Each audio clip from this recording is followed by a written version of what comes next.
வணக்கம். இது தமிழ் நியூஸ் கோனரின் முக்கிய செய்திகள். முதலில் தலைப்புச் செய்திகள். பட்டப்பகலில் அரச வங்கியில் 3 கோடிக்கும் அதிகமான பணம் கொள்ளை. தேடுதல் வேட்டையில் போலீசார்.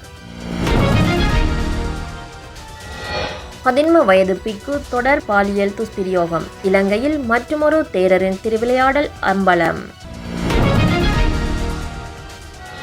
தாயக பாடலை சமூக வலைத்தளத்தில் பதிவிட்ட கிளிநொச்சி பாடகருக்கு நேர்ந்த கதி.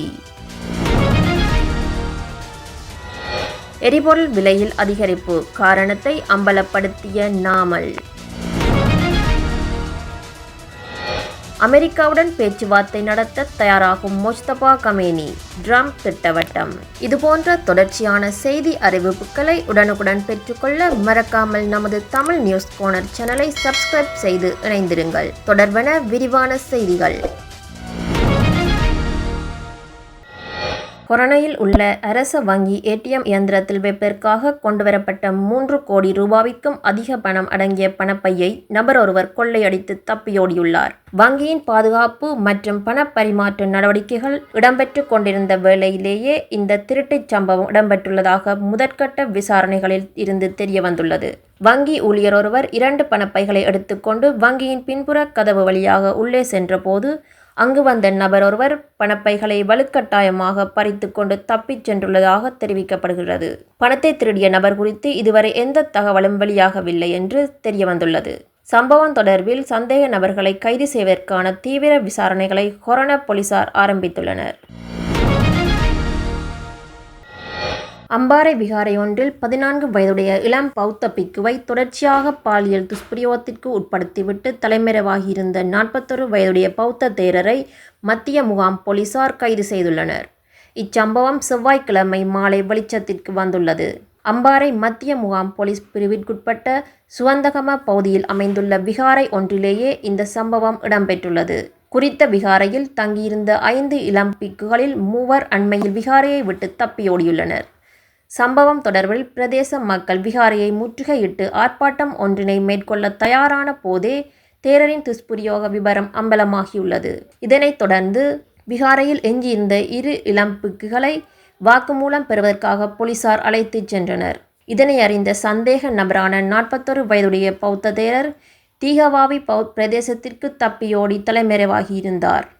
பின்னர் மற்றுமொரு பௌத்த பிக்குவின் அறிவுறுத்தலுக்கு இணங்க சந்தேக நபரான தேரர் தீகவாவி பகுதியிலிருந்து வந்து மத்திய முகாம் போலீசாரிடம் சரணடைந்ததை தொடர்ந்து அவர் கைது செய்யப்பட்டார். சம்பவத்தில் பாதிக்கப்பட்ட 14 வயதுடைய இளம் பிக்குவிடம் மத்திய முகாம் போலீசார் விரிவான வாக்குமூலத்தை பெற்று அவரை மருத்துவமனை பரிசோதனைகளுக்காக அம்பாறை மாவட்ட பொது வைத்தியசாலையின் சட்ட வைத்திய அதிகாரியிடம் அனுமதித்துள்ளனர். கைது செய்யப்பட்ட 41 வயதுடைய பௌத்த தேரரை புதன்கிழமை அன்று அம்பாறை நீதவான் நீதிமன்றத்தில் ஆஜர்படுத்துவதற்கு போலீசார் சட்ட நடவடிக்கை எடுத்து வருகின்றனர். அதேவேளை அனுராதபுரத்தில் சிறுமி ஒருவரை பிரபல தேரர் துஷ்பிரயோகம் செய்த சம்பவம் கொந்தளிப்பை ஏற்படுத்திய நிலையில் மற்றுமொரு சம்பவம் அரங்கேறியுள்ளது. தாயக எழுச்சி பாடலை எடிட் செய்து தனது தளத்தில் பதிவிட்ட கிளிநொச்சியைச் சேர்ந்த பாடகர் ஒருவர் போலீசாரினால் கைது செய்யப்பட்டுள்ளார். இந்த கைது நடவடிக்கை 2/6/2026 அன்று முன்னெடுக்கப்பட்டுள்ளது. சாவகச்சேரியில் வைத்து யாழ்ப்பாணம் மாவட்ட குற்றத்தடுப்பு போலீசார் குறித்த நபரை கைது செய்துள்ளனர். அதன் பின்னர் கைது செய்யப்பட்டவர் சாவகச்சேரி போலீசாரிடம் ஒப்படைக்கப்பட்டுள்ளார். தற்போது அவரிடம் விசாரணைகள் முன்னெடுக்கப்பட்டு வருகின்றன. விசாரணைகளின் பின்னர் அவரை நீதிமன்றத்தில் முற்படுத்துவதற்கான நடவடிக்கைகளை போலீசார் மேற்கொண்டு வருகின்றனர். இலங்கையில் எரிபொருள் விலை உயர்வுக்கான காரணங்கள் குறித்து ஸ்ரீலங்கா பொதுஜன பெரமுனவின் தேசிய அமைப்பாளரும் நாடாளுமன்ற உறுப்பினருமான நாமல் ராஜபக்ச குற்றச்சாட்டை முன்வைத்துள்ளார்.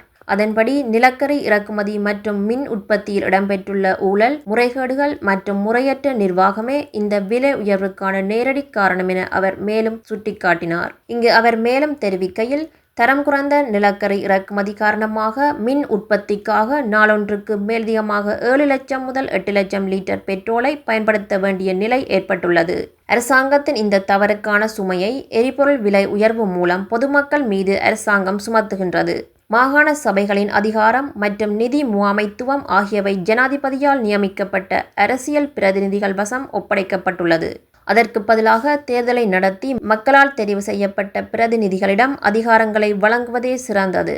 அரசாங்கத்தின் ஊழல்களையும் நிர்வாகத் திறமையின்மையும் எதிர்க்கட்சி தொடர்ந்து வெளிச்சத்திற்கு கொண்டுவரும் என நாமல் ராஜபக்ச தெரிவித்தார்.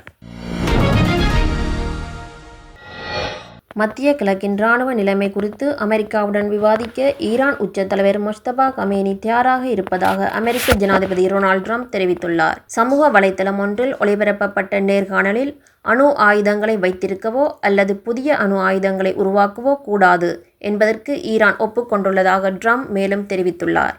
ஈரான் போர் தொடங்கியதிலிருந்து கமேனி பொது வெளியில் காணப்படவில்லை. மேலும் தொலைக்காட்சி தொகுப்பாளர்களால் வாசிக்கப்பட்ட எழுத்துப்பூர்வ அறிக்கைகள் மூலம் மட்டுமே நாட்டு மக்களுக்கு உரையாற்றியுள்ளார். முன்னதாக போரின் முதல் நாளில் அவரது தந்தை அலி கமேனியை கொன்ற அதே குண்டு வீச்சில் ஏற்பட்ட கடுமையான காயங்களுக்காக கமேனி செயலிழந்துவிட்டார் அல்லது சிகிச்சை பெற்று வருகிறார் என்று அமெரிக்க அதிகாரிகள் கூறியுள்ளனர். மேலும் கமேனியின் உடல்நிலை குறித்து அப்போது கேட்டபோது ட்ரம்ப், எனக்கு தெரியாது, அவரை சந்திக்கும் பாக்கியம் எனக்கு கிடைக்கவில்லை.